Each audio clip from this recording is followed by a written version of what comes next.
"President, you forgot about US." The old farmer's cry broke Traoré's heart.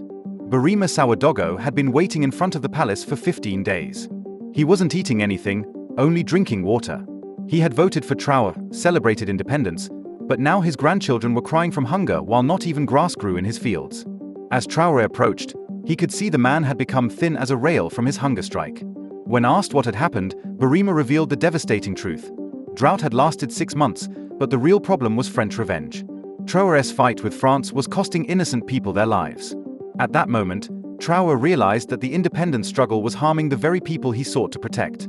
The beginning of this tragic story went back 3 weeks earlier. Ibrahim Traoré, 67 years old, was a farmer from Yatenga region in northern Burkina Faso. He had been working the same land for 40 years, growing corn, millet, and sesame with the patience and dedication that defined generations of African farmers. His family was large and close-knit. His wife Aminata, whom he had married when they were both teenagers, 4 married sons who had followed in their father's footsteps, and 12 grandchildren whose laughter had once filled their modest compound with joy. Ibrahim's story was the story of thousands of Burkina farmers across the Sahel region. Poor but dignified, loving their ancestral land with a devotion that transcended material wealth, not understanding the complex world of politics but deeply devoted to their country and community. When Ibrahim Traoré came to power through the military coup that had overthrown the previous government, there had been tremendous celebration throughout the rural areas. The farmers saw in this young military leader someone who understood their struggles, someone who would finally prioritize the needs of ordinary Burkinabes over the interests of foreign powers and urban elites. But in the last 6 months, everything had changed in ways that the farming communities could never have anticipated.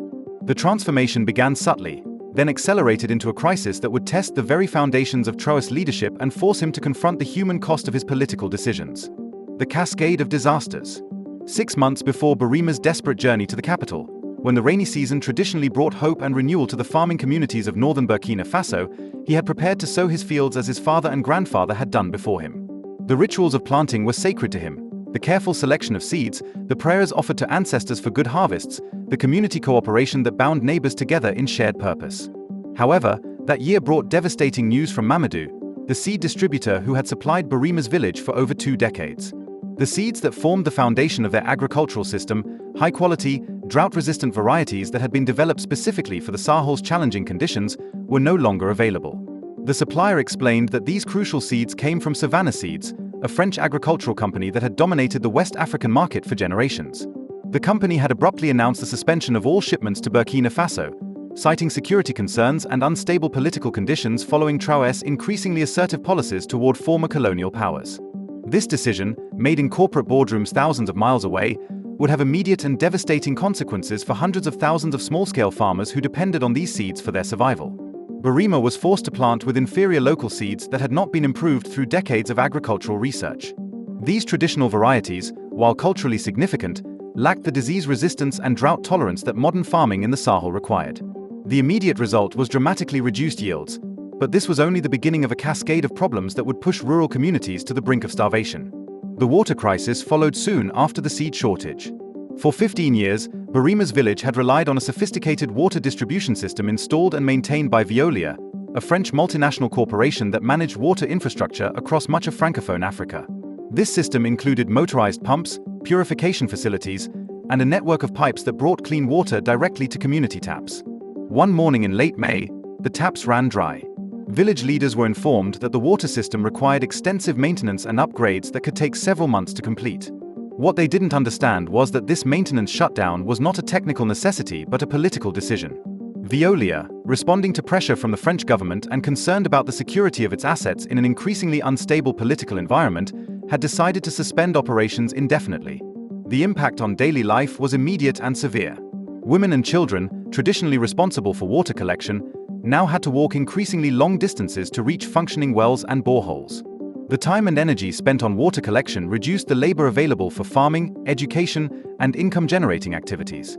More critically, the available water sources were often contaminated, leading to outbreaks of waterborne diseases that further weakened an already vulnerable population. The final blow came in the form of an embargo on agricultural inputs, fertilizers, pesticides, and herbicides that modern farming required. These chemicals, primarily manufactured in Europe, were subject to the same political pressures that had affected seeds and water infrastructure. European suppliers, citing insurance concerns and political instability, began refusing to ship to Burkina Faso. Without these inputs, farmers watched helplessly as insects destroyed their crops and plant diseases spread unchecked through their fields. The corn that managed to grow was stunted and diseased. The millet, traditionally more resilient, failed to develop properly in the depleted soil. By harvest time, Burima's yield was less than 20% of normal, barely enough to feed his family for 2 months, let alone provide the surplus needed to purchase other necessities or save for the following year. The human cost emerges. As the dry season progressed and food stores dwindled, the real human cost of these policy decisions became apparent. Burima's 4-year-old granddaughter Fatimata was among the first to show signs of malnutrition. The little girl who had once run laughing through the compound now sat listlessly in the shade, too weak to play with her cousins. Her arms became thin, her belly distended, and her normally bright eyes grew dull with the glazed look that experienced aid workers recognize as severe malnutrition. When Burima and his daughter-in-law carried Fatimata to the village health clinic, the nurse could offer little more than sympathy and basic oral rehydration salts. The clinic had no therapeutic foods, no medicines for treating malnutrition, and no resources for addressing the underlying cause of the crisis. The nurse recommended taking the child to the regional hospital in Ouagadougou, but the family lacked the money for transportation, let alone expensive medical treatment. Fatimata's condition was not unique.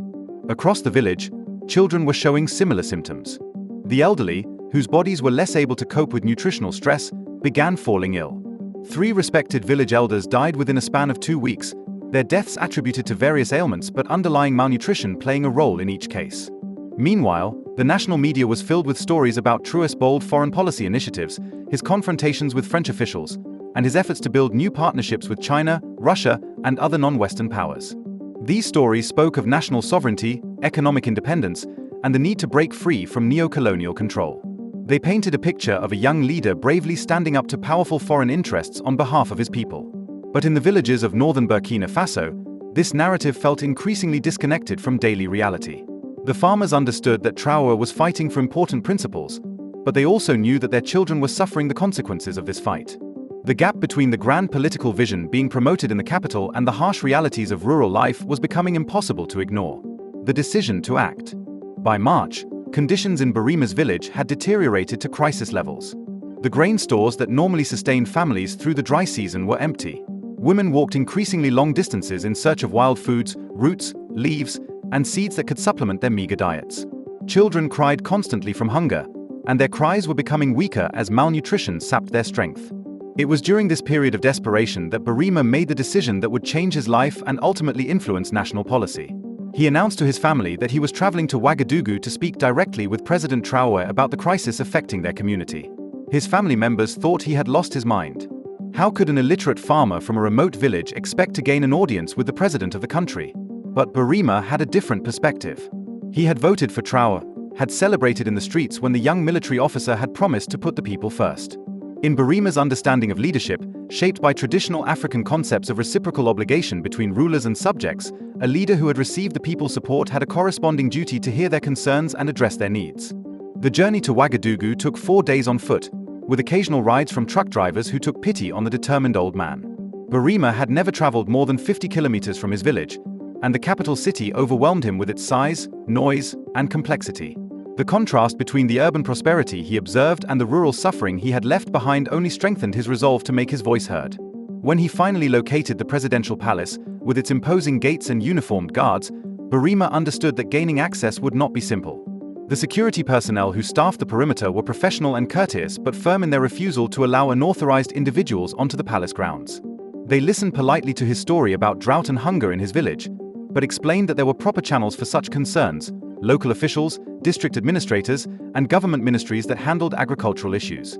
Burima tried these official channels, spending precious days navigating bureaucratic offices where overworked civil servants processed his complaint with ritualistic efficiency and little genuine interest. He was told to file written reports, despite his inability to read or write. He was referred from one department to another, each office claiming that his concerns fell under someone else's jurisdiction. The message was clear: the government machinery was not designed to handle direct appeals from individual farmers, regardless of how desperate their circumstances might be. The hunger strike begins. Frustrated by the bureaucratic maze and running out of money for food and lodging, Burima made a decision that would capture international attention and force a national conversation about the human cost of political confrontation. He would position himself across from the presidential palace and refuse to eat until President Traoré agreed to meet with him personally. This decision was not made lightly. Barima understood that undertaking a hunger strike at his age, already weakened by months of inadequate nutrition, carried serious risks. But he also knew that returning to his village empty-handed would mean watching his grandchildren slowly starve to death. The hunger strike represented his final option, a desperate gamble that the moral power of his suffering might succeed where conventional appeals had failed. For the first 3 days, Barima's solitary protest attracted little attention. Palace security guards monitored him carefully but allowed him to remain in the public park as long as he caused no disturbance. Occasional passers-by would stop to ask what he was doing, and some offered small amounts of money or food, which he politely declined. His only sustenance was water from a public fountain, and he spent long hours sitting quietly under a large baobab tree, conserving his energy and reflecting on the path that had brought him to this point. On the 4th day, a local journalist noticed the thin old man who seemed to have taken up permanent residence in the park. Intrigued by his story and recognizing its potential news value, she conducted the first media interview with Barima. The resulting television report, which aired that evening on the national news, introduced the country to the farmer who was willing to risk his life for an opportunity to speak with his president. The story resonated powerfully with viewers, many of whom were facing similar hardships in their own communities. Social media platforms, increasingly popular among younger Burkinabes, began sharing the story with hashtags like Save Barima and Hunger in Burkina Faso. The narrative struck a chord because it embodied fundamental questions about leadership, responsibility, and the relationship between rulers and the ruled in modern Africa. Media attention and international scrutiny. By the end of the first week, Barima's hunger strike had attracted attention from international media outlets always eager for compelling stories about political unrest in West Africa. BBC reporters arrived to document the protest, followed by crews from CNN, France 24, and other major networks. The story of the elderly farmer who was starving himself to gain presidential attention made for compelling television, and the visual contrast between the opulent presidential palace and the suffering man in the park across the street provided powerful imagery for news broadcasts. The international coverage placed unexpected pressure on Traoré's government, which had been working to build credibility and legitimacy on the global stage. Foreign policy experts and development organizations began commenting on the situation, with some questioning whether Traoré's confrontational approach toward traditional partners was causing unnecessary suffering for ordinary citizens. The narrative that emerged in international media was not flattering. A young military leader so focused on grand gestures of independence that he had lost touch with the basic needs of his people. As the days passed, Barima's physical condition deteriorated visibly. The weight loss was dramatic, over 12 kilograms in 2 weeks, and his movements became increasingly labored. Medical professionals who observed him from a distance warned that continued fasting at his age could result in organ failure and death. These warnings added urgency to the developing story and intensified pressure on the government to respond. Support for Barima began arriving from unexpected quarters. His sons made the journey from their village to join their father, though they could not convince him to end his fast. Other farmers from across the country began arriving in Ouagadougou to show solidarity, creating a small encampment of protesters that drew even more media attention. Religious leaders called for dialogue and expressed concern for Barima's welfare, while opposition political parties attempted to use the situation to criticize Traoré's policies. The breaking point. By the 15th day of the hunger strike, Barima's condition had reached a critical point. Medical experts monitoring the situation warned that irreversible damage to his kidneys and other organs was likely if the fast continued much longer. The constant media attention had made his struggle a national and international symbol, and the government could no longer ignore the growing pressure to respond. It was at this moment of maximum crisis that Traoré finally decided to personally intervene. His advisors had consistently counseled against meeting with Barima, arguing that doing so would set a dangerous precedent and encourage other individuals to use extreme tactics to gain presidential attention. They worried that the government would appear weak if it capitulated to pressure from a single protester, regardless of the legitimacy of his concerns. But Traoré had been following the situation closely, and the images of the suffering farmer had deeply affected him. More importantly, he had begun to understand that Barima's protest represented something much larger than an individual grievance. The farmer had become a symbol of the unintended consequences of his government's policies, and ignoring his plea would send a message about priorities and values that Traoré was not prepared to send. On that fateful morning, Traoré made the decision to cross the street from his palace to the park where Barima had maintained his vigil. The presidential security detail was unhappy with this impromptu walkabout, but they established a protective perimeter while their leader approached the man who had become the face of rural suffering in Burkina Faso. The historic encounter. When Barima saw the president approaching, he attempted to stand but was too weak to rise without assistance from his sons. The physical toll of his protest was evident in every aspect of his appearance. The sunken cheeks, the trembling hands, the evident struggle to maintain consciousness. Yet his eyes remained bright and focused as he prepared to finally deliver the message that had brought him to this moment of near death. The encounter between the two men, captured by dozens of cameras and broadcast live across the country, became one of the defining moments of Traoré's presidency. Here was the young military leader, strong and healthy in his pressed uniform and iconic red beret, facing an elderly farmer who had literally starved himself to gain this opportunity for dialogue. The symbolism was impossible to ignore. Youth and age, power and powerlessness, urban and rural, modern and traditional. As Ibrahim recounted his story, describing the cascade of crises that had driven him to this desperate action, Traoré listened with growing understanding and mounting horror. The farmer spoke of empty granaries and dying children, of wells that had run dry and crops that had failed. He explained how international sanctions and embargoes, implemented as political weapons against the government, had instead struck the most vulnerable members of society with devastating effect. Most powerfully, Ibrahim articulated a perspective that had been largely absent from the national political debate. He expressed support for Traoré's independence agenda and his efforts to free the country from neo-colonial control, but he also demanded that these struggles be conducted in ways that did not sacrifice the lives and welfare of ordinary citizens. His message was not one of opposition to the government's goals, but rather a plea for policies that protected the innocent while pursuing necessary change. The transformation. The impact of this encounter on Traoré was immediate and profound. Within hours of his meeting with Ibrahim, he had convened emergency sessions with his agricultural, health, and economic ministers to develop comprehensive responses to the rural crisis. The president, who had spent months focused on international relations and grand geopolitical strategies, suddenly shifted his attention to the mundane but crucial details of seed distribution, water infrastructure, and rural healthcare. Emergency food shipments were organized and dispatched to affected regions within 48 hours. Negotiations were opened with alternative suppliers in China, India, and other countries to replace the agricultural inputs that had been embargoed by European companies. Mobile medical units were deployed to conduct health screenings and provide treatment for malnutrition in rural areas.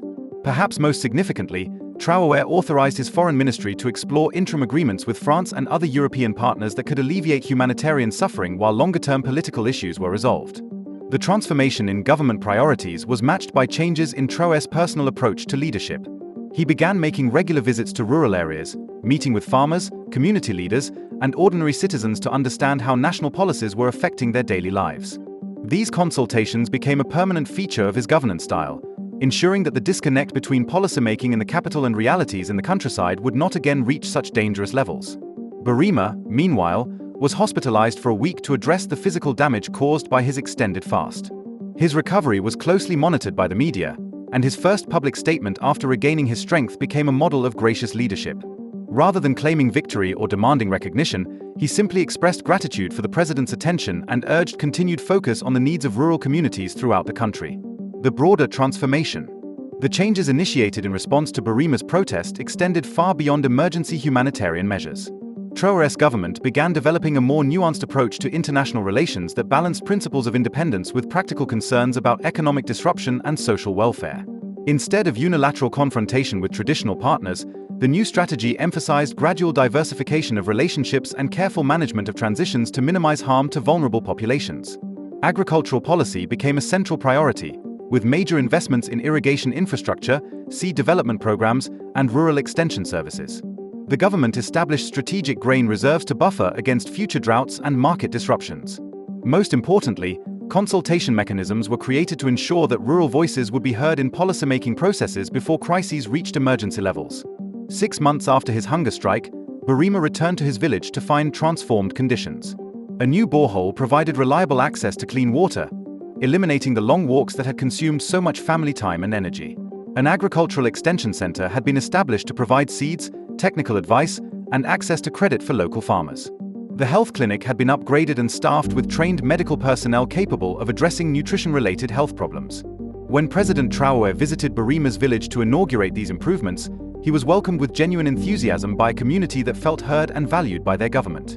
The ceremony was simple but deeply meaningful, with traditional drummers and dancers celebrating not just the new infrastructure but the renewed relationship between leaders and citizens that Ibrahim's courage had helped to forge. The lasting legacy. The story of Ibrahim Traoré became a defining narrative in Burkina Faso's national discourse about leadership, sacrifice, and the relationship between individual conscience and political power. Schools began teaching about the farmer who starved himself to save his community, and his example inspired a generation of young Burkinabes to believe that ordinary citizens could influence the direction of their country through moral courage and principled action. For Traoré, the encounter with Birima represented a crucial learning experience that shaped his understanding of presidential responsibility. He frequently referenced the farmer in subsequent speeches, describing how their meeting had taught him that true leadership required constant attention to the human consequences of political decisions. The lesson became central to his governing philosophy, that independence and sovereignty were meaningless if they did not translate into improved lives for ordinary citizens. The international community also took note of how the crisis had been resolved. Rather than dismissing Birima as a troublemaker or ignoring his protest until it faded from media attention, Traoré had chosen to engage directly with his critic and learn from his message. This response was seen as evidence of democratic values and responsive governance that enhanced Burkina Faso's reputation on the global stage. Years later, when journalists and historians looked back at the turning points in Traoré's presidency, many would identify his meeting with the starving farmer as the moment when a promising young leader had truly found his voice and purpose. The encounter had transformed both men, the farmer who discovered that individual courage could change national policy, and the president who learned that true power lay not in grand gestures but in service to the smallest and most vulnerable members of society. And so, an old farmer's hunger strike became the catalyst for a new understanding of leadership in modern Africa. Because sometimes the greatest lessons about power come not from textbooks or advisors, but from the desperate courage of ordinary people willing to risk everything for the sake of those they love.